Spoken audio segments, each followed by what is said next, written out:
Okay, hopefully I did this right because I have definitely been struggling a little with the technology tonight. How y'all doing here? Um, I am a little bit behind the eight ball, but it's not the worst thing in the world. My final live stream of 2021. I am. Where did 2021 go? Honestly, like I remember when the whole like hindsight is 2020 thing went around, and it seems like we were just saying that yesterday. Yeah, it's been a wild ride this year, hasn't it? Hello, everybody. Real quickly, just if you could sound off in the chat and let me know if you can hear me, so I know that I hooked up all this technology properly because I had to change a couple things with my setup tonight, and I'm not sure that all the pieces still came together the proper way. That'd be super helpful. Um, yeah, goodness. It's pretty wild. I can't believe that in just 2 weeks it's going to be 2022. I feel like the year just kind of disappeared on us, right? Getting some hellos. Almighty says it's 7:05 in Washington. Hello, Almighty. Fantasia Deep says hi. Hello, Fantasia. Nuit ASDF says hello. Hi there, Nuit. I'm not pronouncing that right. I know. I never learned French. Bo Juggler. Hey, Bo. How's it going? Ronan says I sound good. Nui. I'm definitely not pronouncing that right. Yeah. Again. I'm sorry. I never learned French. I'm pretty good at Spanish, and I can speak a little bit of Czech and Russian and Finnish, but French was never one of those languages that I tried learning. So my bad. I apologize for what I'm sure is not a good take on your name. But Bo says it sounds good. Almighty says it's working as well. Yay! That's wonderful to hear. Cool, cool. I'm gonna give because I started late. I'm gonna give it 2 minutes for people to still roll on in here. 'Cause, yeah, it took me a while to get started tonight. I do apologize for that. It's been a week, dear friends. It's been a month. What am I talking about? It's been a month. I Yeah, it this month is always one that is like pretty stressful because it's all the end of the year stuff and everything. Life is too short to learn French. I don't know about that. My sister learned French. She's actually had to use it too. I don't think I talk about the. Yes, I noticed that Nuit is French. Yes, good. I'm glad that makes you happy. Now, so weirdly enough, my me and my two siblings, we all learned different languages growing up. So, uh, Finnish was spoken in the house when we were growing up. Our mom had a Finnish father, and my brother learned German, and my sister learned French. And fun fact, my sister works for the Centers for Disease Control. And a few years ago, when there was the Ebola outbreak in Central Africa, she actually went there. I can't remember which country it was. It wasn't Cote d'Ivoire, but it was one of the neighboring countries that is also a French speaking country.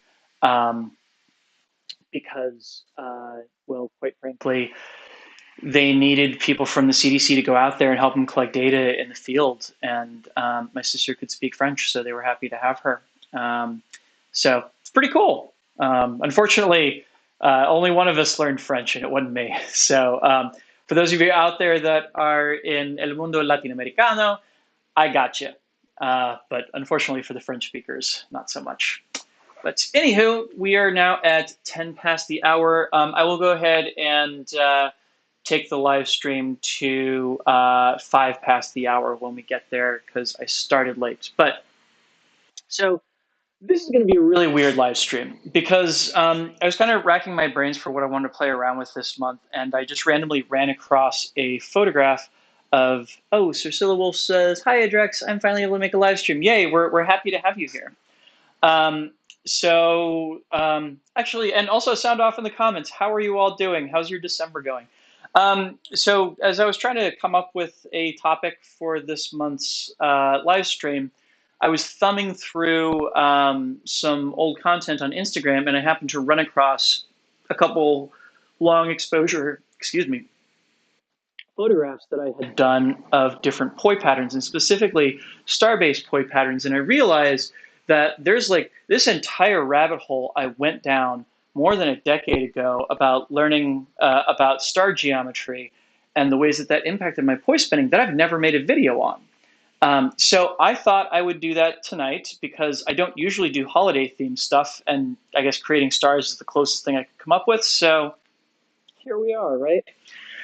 So the way this is all set up, for those of you who've never been on a live stream before, is I will be teaching a lesson for about a half an hour, sharing with you some of my tips, and then we're going to do a half an hour of Q&A. So if you want to, go ahead and fill up that chat line with your questions for the Q&A session, and I will get to them when I can. Also, given that I know that there is at least one and probably multiple people on here for whom English is not their first language, I'm going to try and speak a little bit more clearly than I usually do. I have a really, really, really bad tendency to let words kind of dissolve into each other. I've been told by many non-native English speakers that I can be a little hard to understand when I start talking rapidly. So, anywho. Yeah, so we are going to do a half an hour lesson, and then I'm going to take a half an hour of questions. I will also say that those of you who have questions, you can get your questions prioritized by using the super chat function. That is that little button that has a $ in it. That is tipping me and tipping the channel. All that money goes directly to me. YouTube doesn't hold on to any of it. So if you want to get your question, bumped to the top of the queue, to the front of the line, that is how you do it. Otherwise, I will answer the questions in the order that I receive them. Yeah? Cool. So let's talk about stars for a second. So this is going to start off with a math lesson. So I'm sure a lot of you all have played around with poi shapes that are based upon triangles and squares. These make for, I have to be really careful about how I do this with the framing here. So these make for really good shapes to work with, say, anti-spin flowers, because you can kind of use them as the basis for where you're getting your the anti-spin petals in. Now, one thing about this, though, is you notice how when we are using shapes that have, say, 3 points and 4 points, there's really only one way to display that, and that is just to draw a line that connects them all. Things get more interesting when we get up to 5 points. Once we get to 5 points, we got two options. Well, we've got multiple options, but stick with me here. So once we get up to 5 points here, things change up a little bit. I can just go straight around to each of these points, in which case I wind up with a normal polygon, or I can create something that is called a star polygon. Here's how it works. I have to set some rules in terms of how many points I skip going between when I draw a line, right? So for example, with a field here that has 5 points to it, I can decide to skip a point every time. So rather than connecting these two, I connect these two. And rather than connecting these two, I connect these two. And as I keep going around, you're going to see I wind up with a pentagram instead of a pentagon. The pentagon is a standard polygon. The pentagram is what we refer to as a star polygon. And they start to appear once we start playing around with shapes that have at least 5 points to them. Every single place we go to that has 5 points or more, we have the option of doing star polygon, right? But things get progressively more interesting the more points we add to this. So say, for instance, I were to do 6 points instead. There's multiple ways that we can put this together. One, of course, is that we just join up adjacent dots, and we get, of course, a hexagon. We've all seen these, right? We can also use the same rule that we applied here in putting our pentagram together to skip a point, skip a point, skip a point, in which case we've built a single triangle here, and then we can build the bottom one by going to the next point, and we skip a point, skip a point, skip a point, and we wind up with a star hexagram. Uh, also, also known as the Star of David, right? Now, here's the thing. You notice how I had to put this together with two different sets of lines? That is, I essentially have two polygons that are kind of overlapping here in order to make this happen. Well, it turns out there's actually a solution to this too that we can draw with a single line because I get, I guess I should. So I'm trying to be a good mathematician in how I'm describing all of this because there are really specific mathematical terms for these, and I'm touching on a field of mathematics called graph theory, and I want to give you all enough so that you understand the fundamentals of what we're working with here without telling you something that is straight up wrong. So think of it this way.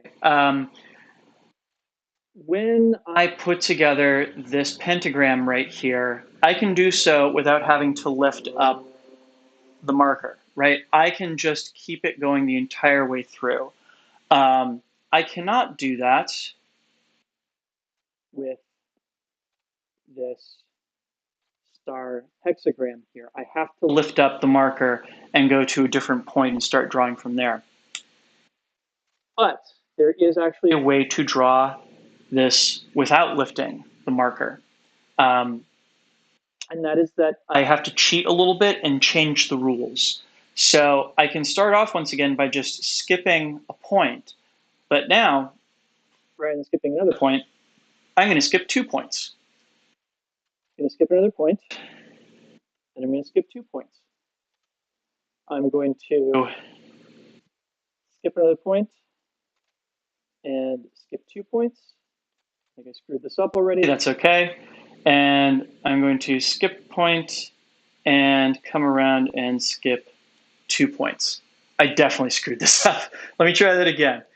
So it's 1, 2, 1, 2. Oops. There's already so many lines and points on here that I'm messing myself up here. I hope everybody out there can see this just fine. So I skip 1 point, I skip 2 points, skip 1 point, skip 2 points, skip 1 point, skip 2 points, skip 1 point, skip 2 points. That's half right.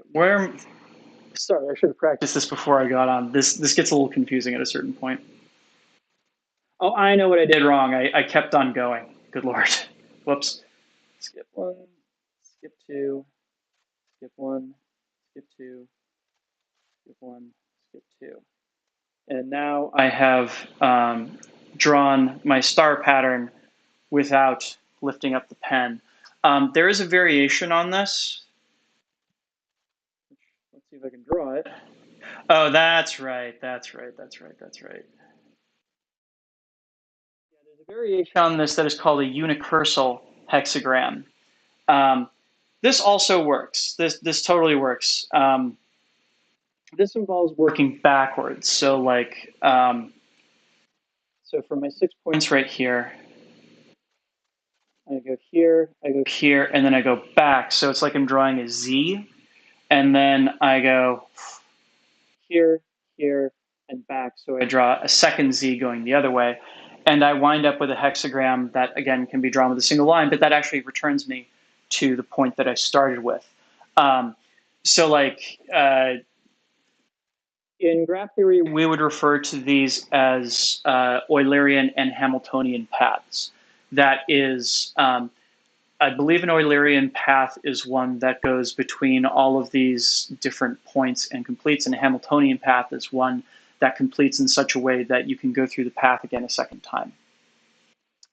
So you may have noticed there's a, like, and because I don't want to go much further into this, I will just go ahead and tell you that there's a key to this in that any pattern that you build out of an odd number of points um, it will work in such a way that if you just set one rule that is skipping a point every time, it'll come back to the original point. And if it's an even number of points here, it will always be, if you keep the same rule the entire way through, it will always be at least two separate polygons that fills out the pattern. Um, so what does any of this have to do with poi? Well, the thing is, we can build these patterns with poi, and especially when we're talking about like long exposure stuff, we can actually, we have a couple different methods for producing all of these patterns here using our poi paths. So let's take a look at that. But this is the thing that I wanted to establish first, is just to show you like this is how we build stars inside of these polygon fields. So I'm going to put this away. And we're going to switch over to the poi, which y'all were waiting for this entire time, right? Right. Okay.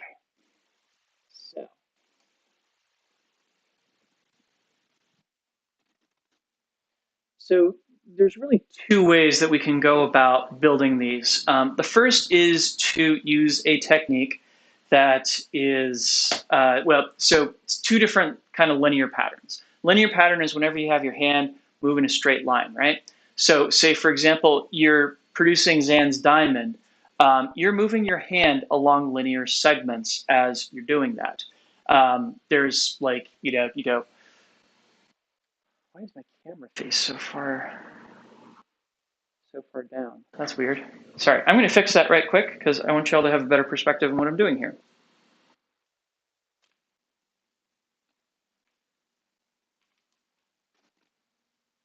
This live stream is just a comedy of errors tonight, right?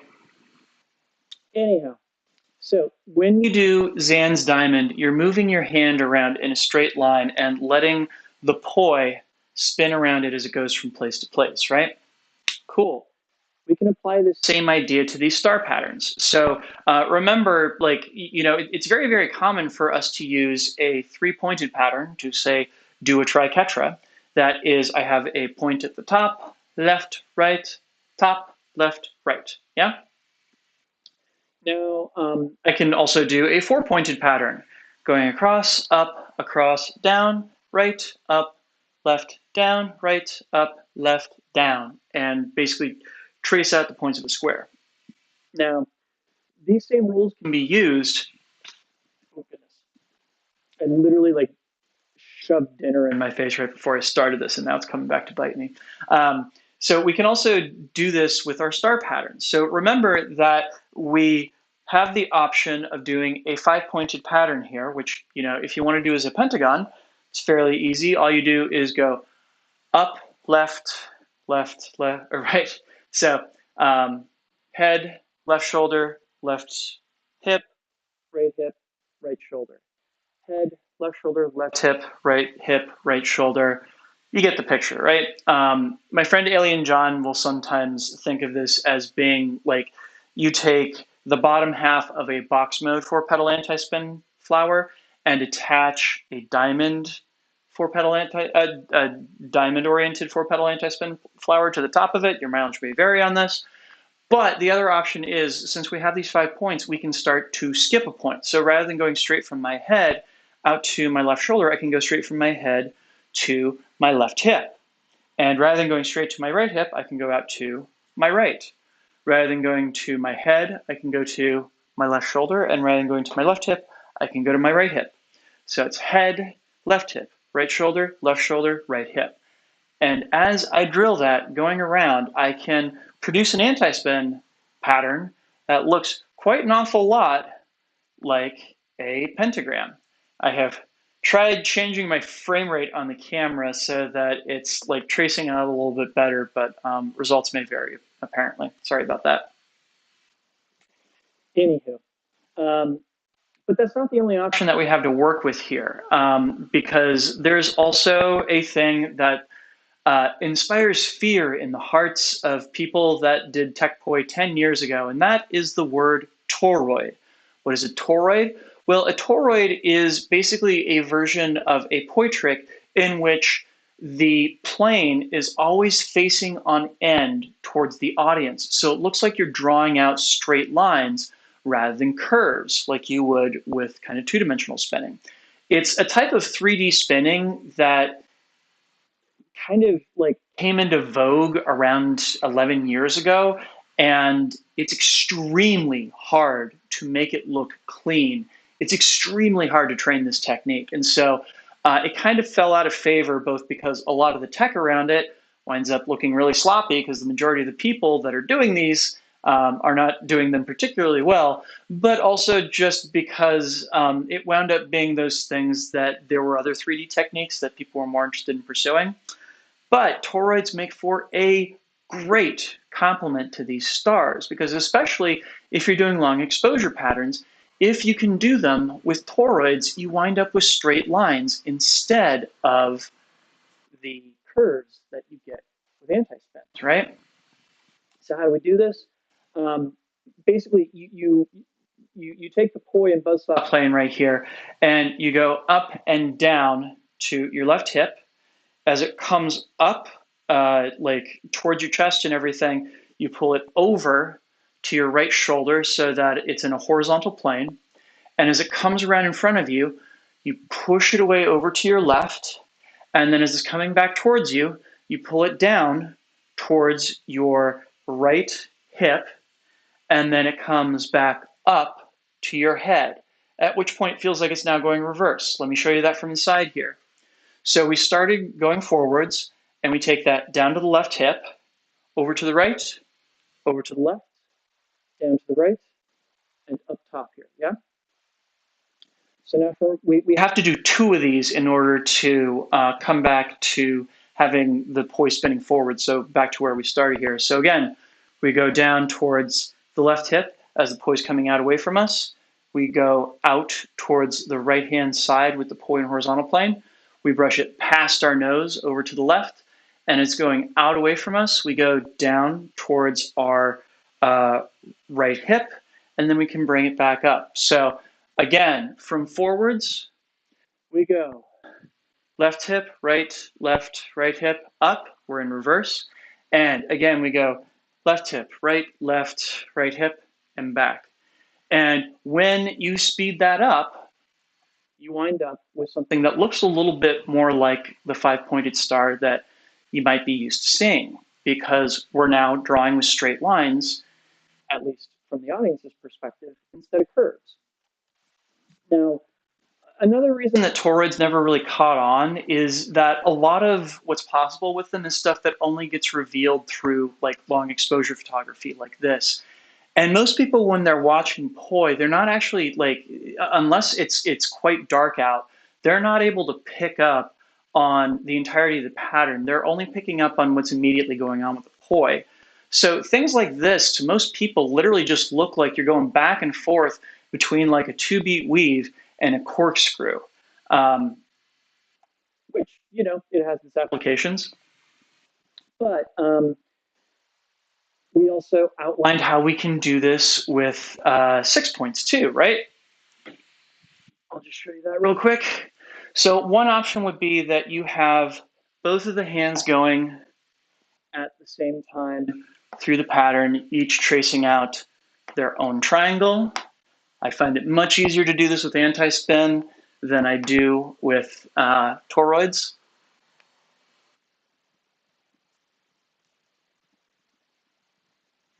Or you can try drawing out that unicursal hexagram. Goodness. So it's been a while. So we go up, dun, dun, dun, dun, dun, dun. Goodness. Yeah, it's weird. It's basically like you do two diagonal lines around. I guess the way to think of it would be you do two diagonal lines around your arm. So there's one line and it goes out, and when it comes down, you do another line and it comes back up. So a line around, like so. A line around, whew, a line a line around, a line around. Yeah. So think of it as you're kind of pulling it across from like top left of your arm to bottom left of your arm, and then going the opposite direction from bottom left of your arm to top, or from, yeah, whoops, sorry. So from top left to bottom right to bottom left to top right. Goodness.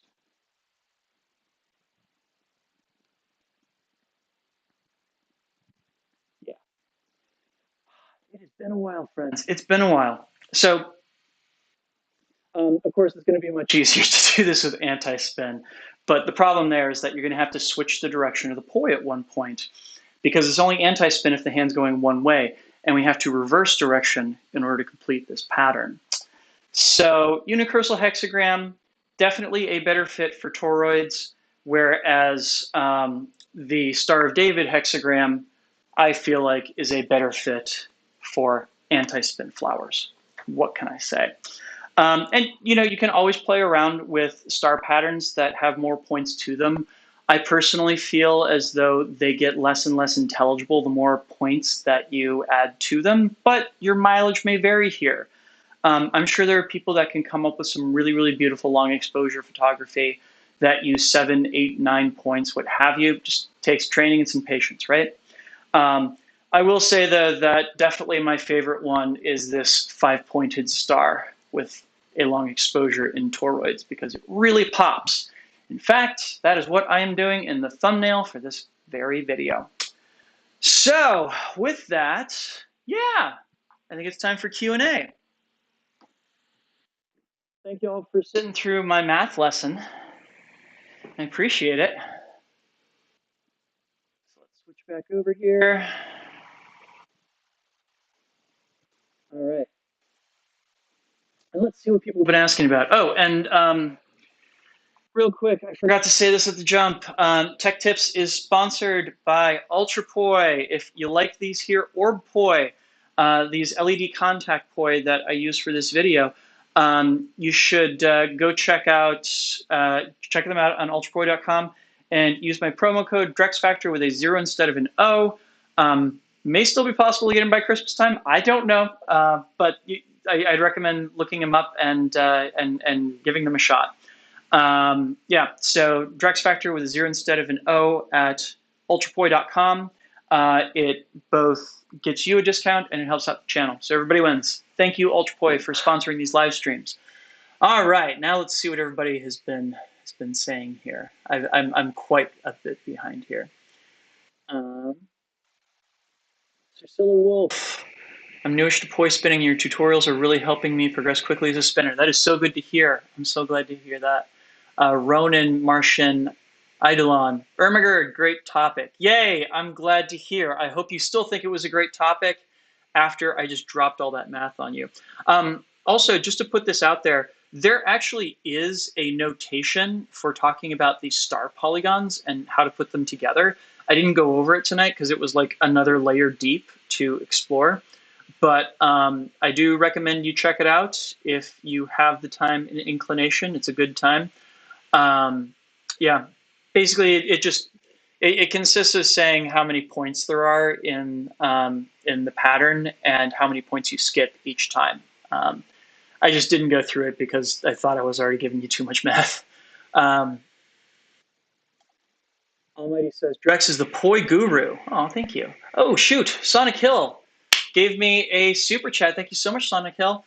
Thank you, Drex, for all the content, tutorials, and flow this year. Merry Christmas and all the best for 2022. Thank you so much, Sonic Hill. That means so very much to me. I really, really appreciate that. Thank you for supporting this channel.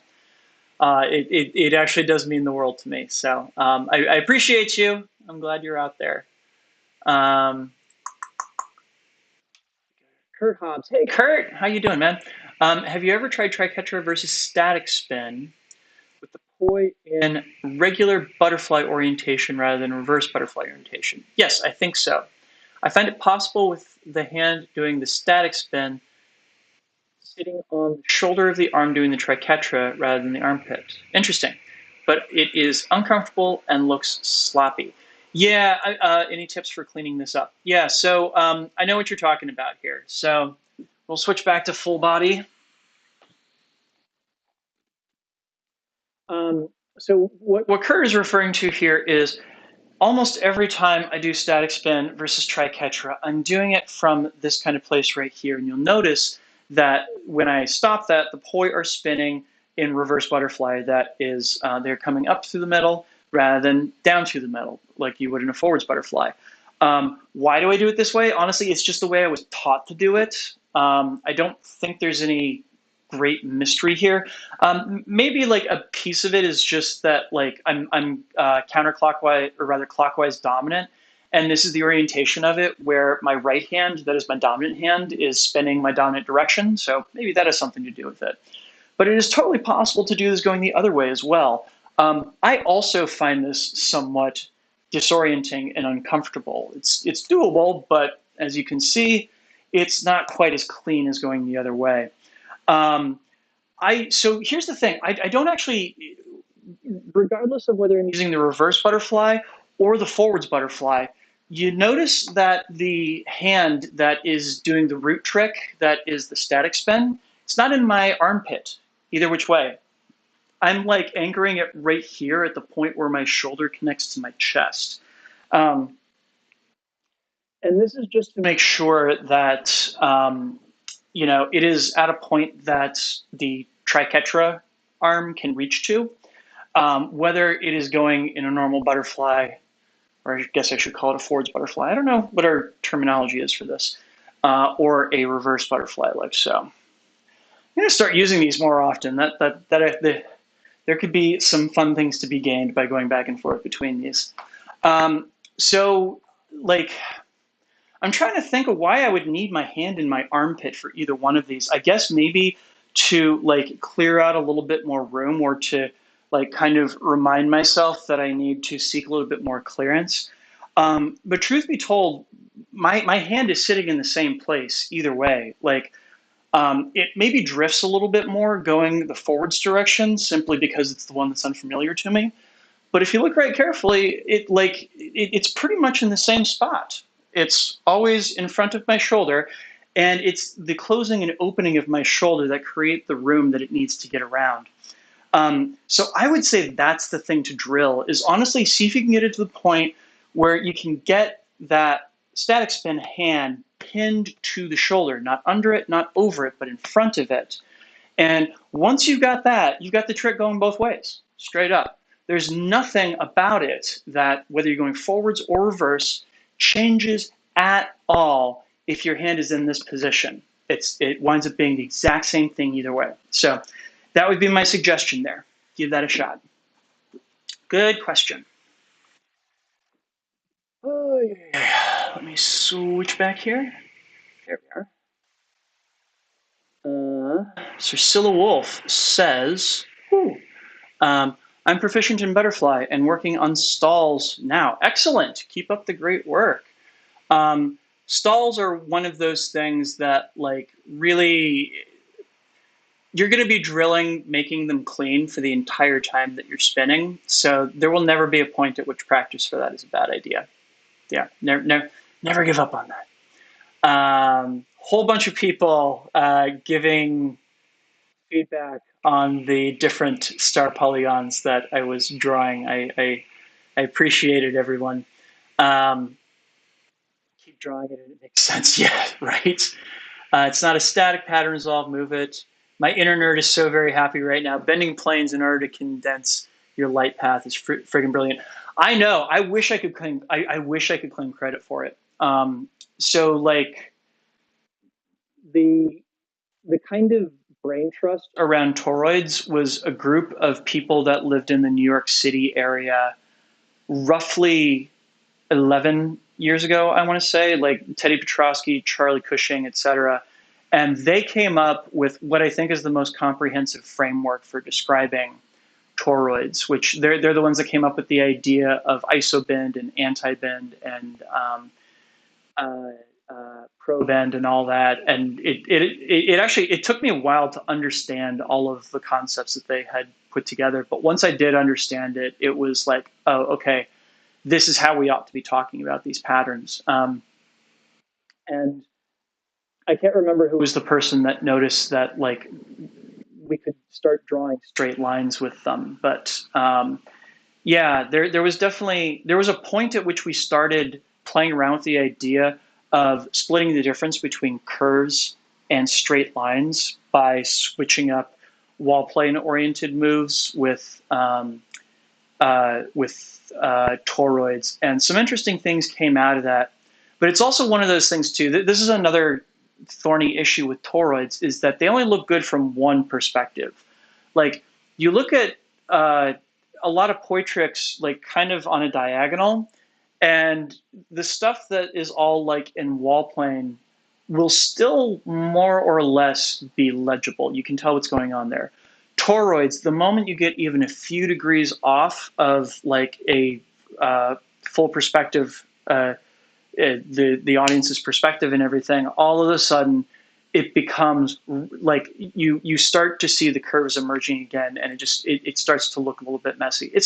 I shouldn't say it looks messy. It looks different. It's just in terms of drawing straight lines for the audience, it is incredibly important to know where the audience is sitting and who's going to get the perspective on those straight lines and who is not. But if you've got your audience in the proper position, or say you're making photographs or videos, that is really easy to figure out because then you can place the audience slash camera wherever you want them and place your straight lines accordingly. So yeah, what I'm telling you is toroids are cool, but they take a lot of work. Oh my goodness, not just the technique, but also to figure out how to orient them towards your audience, for sure. Quentin Van Dale says, missed the tech stuff, unfortunately. That's okay, you'll be able to see it in replay. But been working on gunslingers and can't get a full flower with them. Only stay static with my hands and do a 4-beat. Any tips on that, please? Yeah, sure thing. So, this was actually the thing that got me to learn gunslingers back in the day. I actually met Jonathan Alvarez when he was 16 years old and still living in New York City. And I think he was already working with gunslingers at that time, but there wasn't anything about them that I thought was particularly interesting. And then Aoi Kondo posted this fantastic video showing himself doing anti-spin flowers with gunslingers. And all of a sudden I was just like, okay, it's on. So here's how you do it.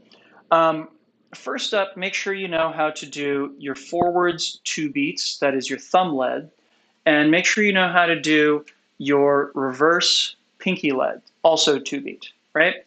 Now here's the thing, to transition back and forth between them, you need to have linear isolations under control.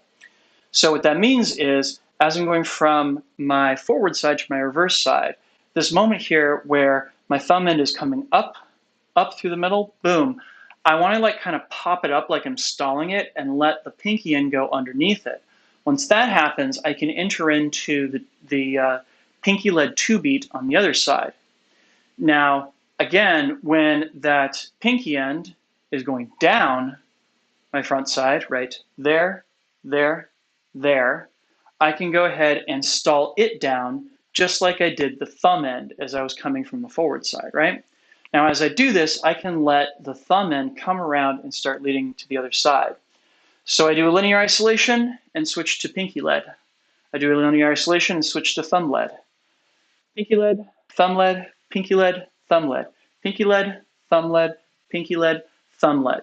You want to drill the hell out of this. Get this to the point where it feels super duper intuitive to just go back and forth between your thumb lead and your pinky lead across your body. Yeah? Okay, so once this has happened, you've only got one step left, and that is when you pop up your thumb end to let the pinky end come under it, boom, your hand goes up with it. When you drop down your pinky end to let your thumb end go over it, boom, you drop your hand with it. Pop up with the thumb end, drop down with the pinky. Pop up with the thumb, drop down with the pinky. And guess what? You're there. Whoa, this is a gunslinger flower. Specifically, this is a 10-petal gunslinger flower. Pretty cool, huh? There's also a 6-petal one that is basically, all this is I'm doing pinky lead 2 beat over here, and I start moving my hand around in a circle as I'm doing that. That's all there is to that. And you wind up with both the thumb end and the pinky end each doing a triangular flower, and you wind up with that Star of David pattern that we were looking at earlier, which I will bring back out because I went and picked up a whiteboard specifically for tonight because I wanted to draw all of this stuff for you all. So, whoop, yeah. This is so hard to do while I'm looking. Yeah, there we go. It's like trying to do this in a mirror. It's really funny. Yeah, so it's this one right here that you're doing with just the pinky end leading, which I think is pretty cool. And I usually team that up with an isolation. The 10.1 pairs up well with a static spin. So give both of those a try. I have videos that I've done on each of those techniques too. So you should go check that out because I'm a big fan of Gunslinger flowers and I wish more people did them. True story. So Nuit, I'm still not pronouncing that right. Oh wait. Also, what all other people say, wouldn't have gotten this wonderful hobby without you and your videos. Yay! I'm glad to hear that. Thanks so much for that. You're welcome. You're so very welcome. Nuit as ASDF. Again, I'm not pronouncing it right. I learned first about poi in summer camp. Also, if it's important to you that I do pronounce it right, next time you leave me a comment, can you leave me like a pronunciation guide? That would get me there. Like how to sound it out phonetically. I learned first about poi in a summer camp before YouTube existed / was known, but I have repicked this hobby and learned new tricks because of Drex. Yay! I'm so very glad to hear that. Nick Woolsey posting videos is part of what got me through my first year of poi spinning. So posting stuff to YouTube is a thing that I think is really important and brings more people into this space. And I'm really, really glad to have them here. Also, I'm going to grab a drink of water right quick because my throat is already quite parched. Quite parched.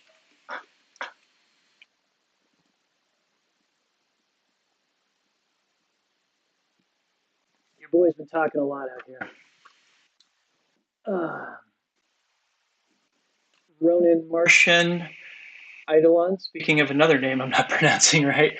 So it's camera dominant rather than multiple folks watching. Check. So here's where it gets interesting because technically speaking, you can do your toroids in such a way that so with horizontal planes, you're going to guarantee that everybody's seeing a straight line. It's the vertical planes that are a little bit of a challenge. So there are some ways to cheat this though.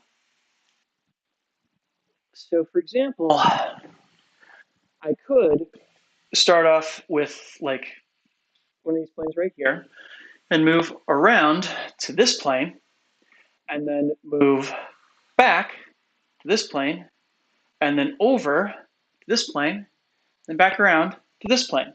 Now you notice from the audience's perspective, they're getting a circular path here, straight path on the horizontals, a straight path here, and a circular path over here, right?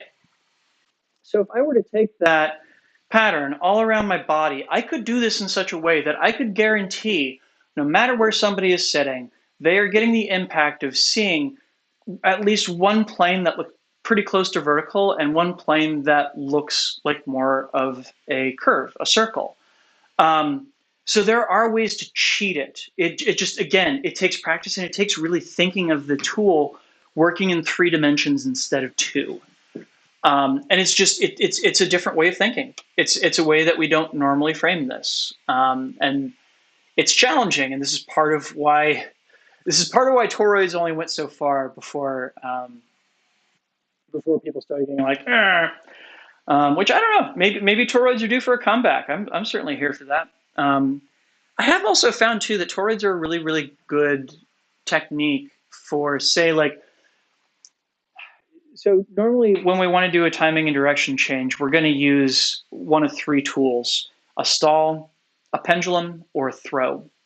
And all of those have some impact on the shoulder.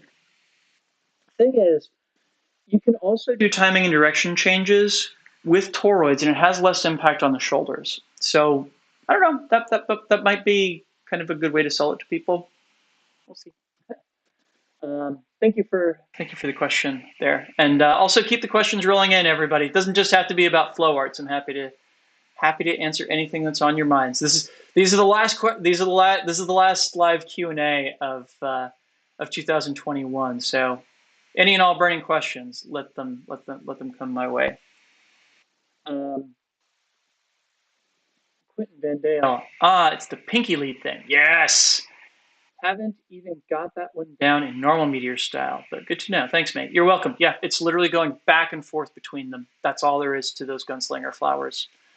Which fun fact, I can still remember the first time I saw Aoi Kondo doing one of those gunslinger flowers, and I remember, and I still do this to this day when there's something I'm really keen to learn. Is there's an app called Repost.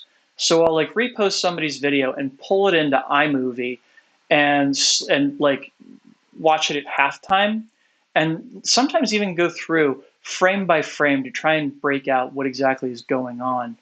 And I remember when I had the aha moment that Aoi was just switching back and forth between a thumb led 2B and a pinky 2B, and just having my mind being blown by that fact. Because I remember when I first started learning meteor style poi, and originally I was doing all of my reverse weaves with my pinky lead and all of my forwards weaves with my thumb lead.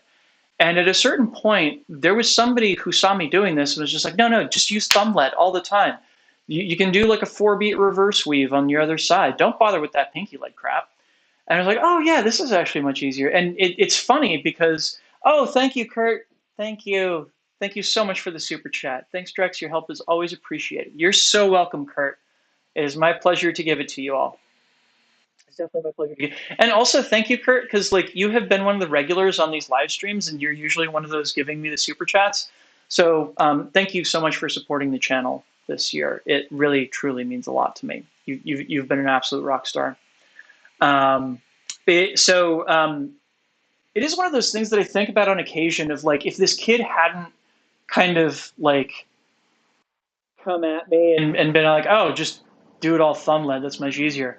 I think I might have accidentally gotten into meteor flowers and by extension gunslinger flowers on my own without having to see somebody else do it. But we'll never know.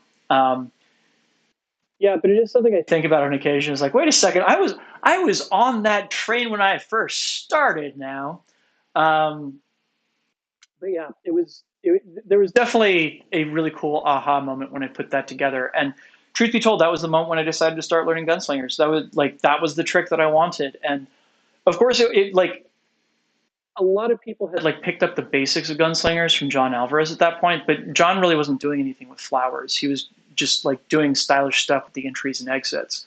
Um, and like, there were all these basic principles of gunslingers that I hadn't learned yet because of that. So I had to go through all the basics and then figure out all the pieces that I needed to have in order to do those anti-spin flowers. And it took me such a long time. Like, but I mean, I say that now.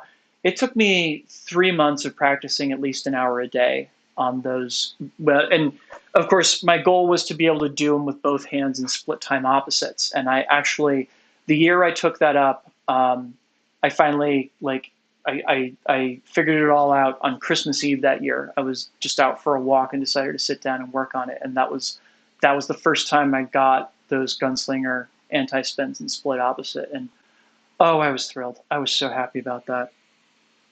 Um, so yeah, that was a great aha moment.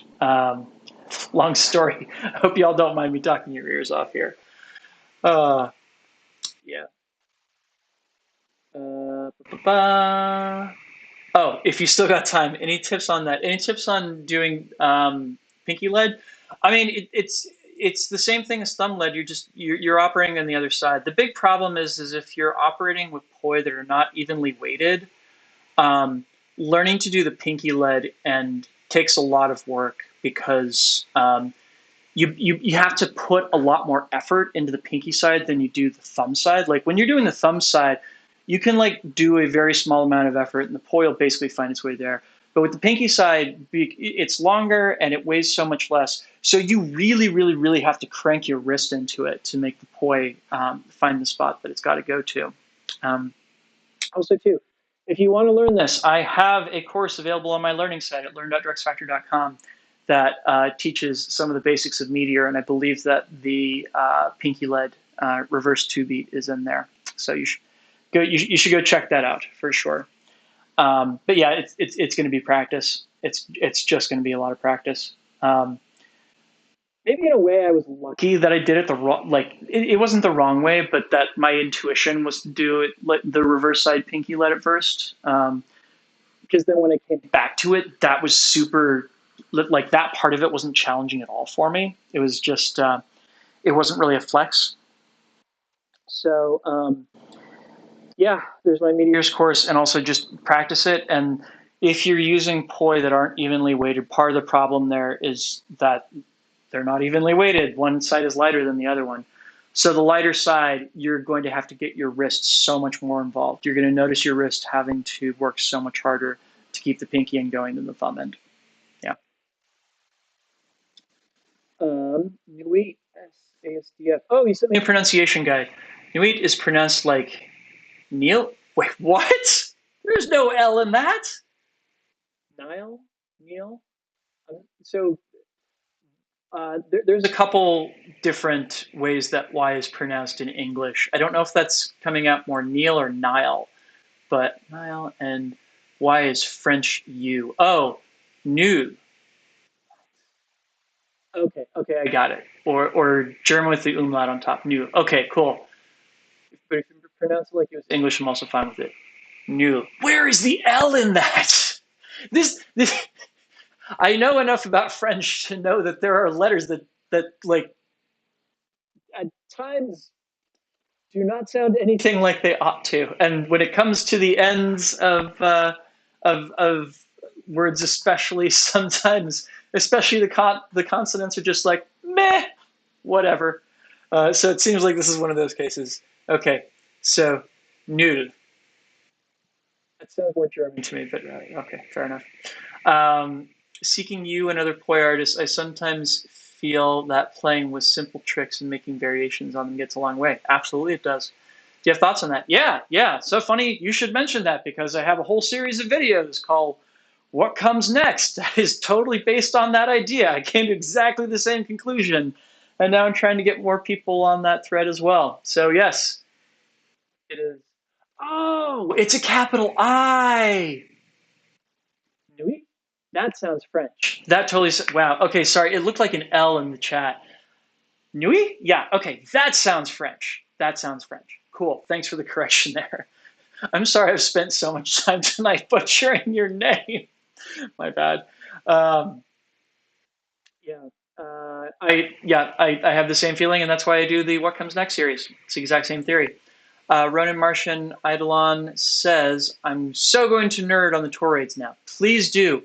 The learning curve for them is awful. The very beginning of it, when you're learning the basics of toroids, is terrible because you think that you're trying to stall, and it's not a stall, it's something very, very different. So reprogramming your brain not to stall in those moments takes a lot of work, but when you come out the other side of it, some really cool things happen for sure. Quentin Vendale, good thing I like to practice then. Good. Ronan asks, would you like to show those split opposite gunslingers? Sure, why not? I worked so very hard for them. Why not? Why not show them off for everybody?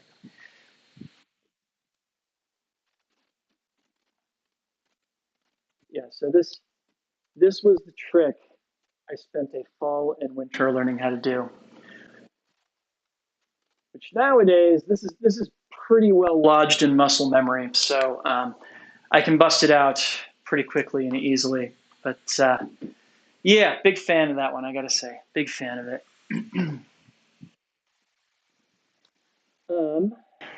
So we've got only 5 minutes left, everybody. 5 minutes left to talk to me live in 2021. 5 minutes left. Get those last few questions in. Get those last few questions in, and while you do so, I'm gonna do one more spot here for Ultra Poi. Go check them out, ultraboy.com. My promo code is DrexFactor with a 0 instead of an O. Gets you a discount, helps out the channel, do all of those things. And also, these are just a really good pair of LED contact poi. So, highly recommended. Go check them out. Nui ASDF says, I find the What's Next series so cool because they made me realize that I was overthinking things all the time. Yeah, you and me both. It's funny because I was really prone to overthinking as well. And I don't remember what inspired that series, but like there was definitely, I had like a moment of like, man, people spend all this time like learning these tricks and then they basically have to start over with the next one. And it kind of sucks because I know that there's stuff that they can do with that trick that they just learned without having to go down the next rabbit hole. So like I should help people out that way. And and it's funny because it was a thing that nobody asked for. It was like the whole concept of it came out of my brain. And usually the most successful videos that I put together are the ones that people ask for. Ironically enough, a lot of them come out of these Q&As. But this was a topic, this was a concept that came completely out of my own brain. And it wound up being so much more successful and working so much better than I was expecting. So yeah, I'm about it too. They are cool also without the realization. Yes, I agree. Ronan says goals. Yeah, I'm pretty proud of that one. I will say, like, one of the great pains of where I find myself in my career is now all the things that are really interesting to me take an absurd amount of time to learn. So, a lot of the new stuff that I'm working on, I've been working on it for over a year at this point, and I don't know when it'll be done. So, yeah, uh, I try to practice the stuff every day as best I can, and I don't know when I'm gonna reach the end point of all that, and that's okay because it's about the journey and not the destination. So there is more cool stuff coming. It's taking me a long time to learn it, but I will. I will definitely be annoying and post that stuff everywhere when it's finally ready. Yeah, you can count on it. Almighty says, "Love you, Drex. Merry Christmas, Happy New Year, Happy Holidays to you. Happy Holidays to you, and Happy New Year as well, for sure." We got just 2 minutes left, friends. So if anybody wants to throw in one last question under the wire, I'm happy to answer it. I just saw the new Spider-Man movie. If anybody wants to ask me about that, I gave myself the afternoon off to go do that. So I have a last French mind blow thing. How I'm not even going to try and pronounce that. It's pronounced what and means oboe.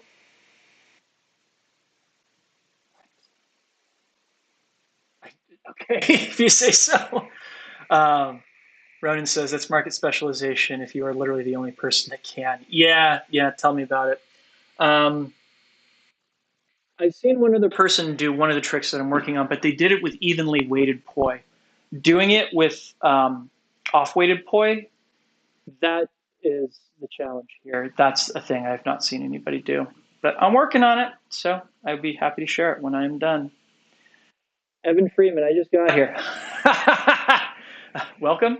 I watched the replay. Cool, that works for me. And yes, Nui at ASDF. That is indeed mind blowing. Hot boys. That looks like hot boys to me. It is pronounced oboe. Goodness. Okay. Ronan, Merry Christmas, Drex. Thanks for being here. Happy holidays to you. I'm glad I could be here for you all. Nui ASDF says, super glad to have made it finally to a session. It was so cool. Thanks for your great work. My pleasure. Thank you for tuning in for this one. All right, friends, we're 5 past the hour, so I'm going to go ahead and shut this down for the night. Once again, thank you to UltraPoi for sponsoring these videos. You may not realize it, but UltraPoi is the entire reason that I'm doing these live streams to begin with. Basically, the guy who runs UltraPoi is just like, hey, you want to do some live content? And I'm like, I guess maybe. He's like, hey, tell you what, we'll support you in doing that because we'd love to see it. I'm like, okay, cool. So if you've been enjoying these live streams this year, you've got UltraPoi to thank for them because I don't think I would have done them otherwise. So thank you to UltraPoi for supporting the channel, for supporting these live streams. Again, go to ultrapoi.com, use the code DrexFactor with a 0 instead of an O. I'm going to drop it in the chat too, just so you don't forget.